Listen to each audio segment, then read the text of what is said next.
ఏదైతే మా తూర్పు నియోజకవర్గం మైనార్టీ సోదరుల యొక్క చిరకాల కోరికైన షాదీఖానా నిర్మాణం ఎన్నో సంవత్సరాల నుంచి మా ప్రాంత వాసులు మాకు షాదీఖానా నిర్మాణం చేపడితే సామాన్య కుటుంబాలైన మా మైనార్టీ ప్రజానికం అందరూ గారు పెళ్ళిళ్ళకి వాళ్ళ ఫంక్షన్లన్నిటికీ ఉపయోగపడుతుందని చెప్పని ఇది చేస్తే 14 నుంచి 19 దాకా తెలుగుదేశం పార్టీ వాళ్ళ అన్నన్న గారు మోసం చేస్తే 14లో గౌరవనీయులు జగన్మోహన్ రెడ్డి గారి ఒక నాయకత్వంలో ఏదైతే ఖరీదైన ప్రాంతంలో ఖరీదైన స్థలం ఇది ఆర్ఎన్బి సైటు ఆర్ఎన్బి సైటుని గర మున్సిపల్ కార్పొరేషన్కి బదిలీ చేయించి ఆర్ఎన్బికి ఇంకొక సైట్ అలాట్ చేసి దాదాపుగా 2 కోట్ల రూపాయలు శాంక్షన్ చేస్తాం జరిగింది.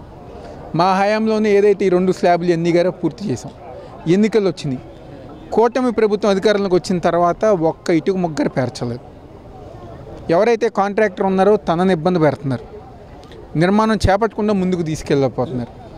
ఈ ప్రాంత ప్రజానికం అరే మాకు ఉపయోగపడుతుంది పెళ్ళిళ్ళకి అని చెప్పని పాపం ఎన్నో సంవత్సరాల నుంచి కోరుకుంటుంటే ఈరోజు వాళ్ళ ఒక కోరికను గారు పక్కన పెట్టి స్థానిక శాసనసభ్యుడు గద్దే రామ్మోహన్ కానివ్వండి, అదేవిధంగా తెలుగుదేశం పార్టీ నాయకులు కానివ్వండి, కూటమి నాయకులు కానివ్వండి, ఈరోజు మైనారిటీ అంటే వాళ్ళు ఒక పట్టించుకోకుండా వాళ్ళని మోసం చేసే విధంగా ఈరోజు వాళ్ళు వెళ్తున్నారు. తప్పకుండా మా నాయకత్వంలో వైఎస్ఆర్ కాంగ్రెస్ పార్టీ నాయకత్వంలో షాదీఖానా నిర్మాణం చేపట్టే విధంగా మేము అందరం గారు ముందుకెళ్తాం గారు జరుగుతుంది.